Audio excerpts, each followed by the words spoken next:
As the author of my book of PR tips and a publicist and a marketing consultant, this is a question that I get asked quite often, and that is, how do I get my business in the news?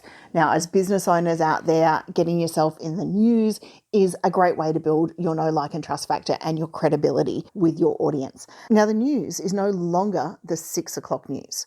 It's about other opportunities that we've got as business owners today. So the news now today includes podcasts. It includes the opportunity to guest blog. It includes your opportunity to be a guest on someone's YouTube channel or webinar or things like that, as well as your local newspaper, the online publications that you can write for and guest post for along the way as well. So news has expanded, and that's the first thing we need to understand about how to get our business in the news, that news is expansive. And if we're aiming for the 6 o'clock news, that's great, but it's normally a long burn PR campaign. And there are a number of short win PR campaigns that you can use along the way to get your story out there, such as that guest posting, that guest blogging, the opportunity of finding out some really good interview topics that you can appear to the media with as well. So when we are looking at getting our business in the news, I'm going to share with you 4 steps now. Step number 1 is to have a newsworthy story. It seems obvious, doesn't it? But it's important to remember that journalists are looking for stories that are interesting and relevant to their target audience. So you want to make sure that what's unique about your story, what's unique about your product, if you're sharing your top 5 or 6, 10 tips, whatever you want to share along the way, that it is newsworthy, that it is relevant to the target audience, so that the journalist has got a chance of picking it up and running with it. What makes the story newsworthy could be as simple as it's something new and innovative your business is doing, there's a milestone that you've reached, or it's a unique challenge that you've overcome within your industry. It could be a story that ties into also a larger trend. So it could be something that's already trending in the news, which is what we call newsjacking, and that would allow you to be able to provide your comment or opinion along the way. Or it could be a human interest story. Maybe you're sponsoring a team, or maybe one of your people have done really well. That's a newsworthy angle. So we look at our newsworthy angles. And when we're talking about being a guest on someone's podcast or building our expertise through guest posting, we're looking at what publication or what podcast do we have and what value can we add to their audience by sharing tips. And that's what we would include in the pitch.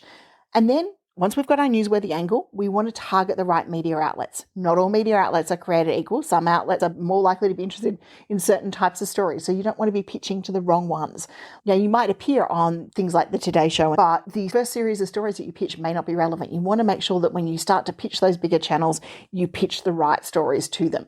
So you might do the small wins first. You might build your expertise in a couple of areas. You might guest blog, you might guest contribute, you might appear on podcasts and build your profile up that way, because journalists are listening to those podcasts, they're reading those blog posts, and they're building on the stories from there as well. You also might want to start with your local newspaper. Local newspapers love stories about business owners who are doing something new, something good, who have won an award, have gone through that area, and we target the right media outlets. I am not saying don't target the big ones. I'm saying make sure that you're targeting the outlets where you're likely to get a win first, and also then include those larger outlets so that you don't get disappointed along the way. We don't want to be pitching stories on technology to craft magazines and those sorts of things unless it's craft technology. So we want to make sure that we're doing that well. And once we've identified the right media outlets, we want to take the time then to research those journalists, start to build those relationships. What kind of stories do they write? What are they passionate about? And once you know that, you can tailor your pitch to their interest and their needs. And the next thing is all about the pitch. This is about having the right media release in place, you're available for interview profile, and then pitching that story through to the journalist. So you've got all your resources together, and then you're able to pitch that story to the journalist. So it's important to make a good impression. Your pitch, when it goes out with your release or your interview profile, should be clear, concise, and persuasive. It should explain why your story is important, why it's newsworthy, and why the journalist audience should care. So you really want to show that you've researched that publication in there. Now, if you're using distribution sites like a PRY, you may not have the opportunity to do that. But if you're personally pitching to a journalist, take the time to craft the pitch. It increases your opportunity to being seen in the news. And be sure to include all the relevant details in your pitch, such as date and time and location if it's an event that you're invited through, any dates that are involved, and if you've got key stakeholders or amazing people available for interview, you want to include that as well. And then don't be afraid to follow up. And step number 4 is all about following up. Don't be afraid to follow up with a journalist after you've sent your pitch.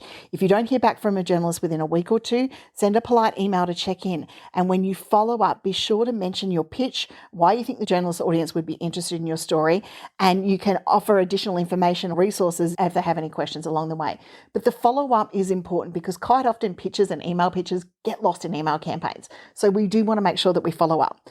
We also need to be patient. It takes time to build relationships with journalists and get covered in the news. So we don't want to get discouraged if our first pitch doesn't get taken. We need to keep going and be consistent and do it on a regular basis. And it's one of the reasons in the marketing planner that I have a PR pitch or a press release template for everyone to follow each and every month so that they consistently get in the habit of doing it, because the more you do it, the more the journalists get to know you and the better chance you have of being found.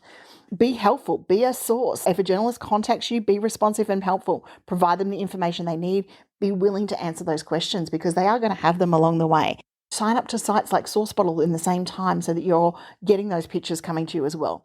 Be professional. Always be polite and professional with your dealings with a journalist. There is no such thing as off the record. You want to make sure that you're building positive relationships and you will make them more likely to cover you in the future. Getting your business in the news can be a great way to generate interest and know, like, and trust factor and credibility from the publication to yourself. Just remember, the news is no longer the 6 p.m. news only or the Today Show or the TV. There is lots of online media out there that's accessible to you. And if you're an online business, you want to be tapping into that. So good luck getting your story out there. Now, if you're a reader of the Book of PR Tips, I would love to know the number 1 tip you've taken away from the Book of PR Tips. And I wish you the best of luck in your PR journey. Thank you for listening to another episode of Talk with Linda Reed-Enever. Make sure you subscribe via your favourite podcast app so you don't miss the next great episode. You can find more ideas and inspiration at enevergroup.com.au.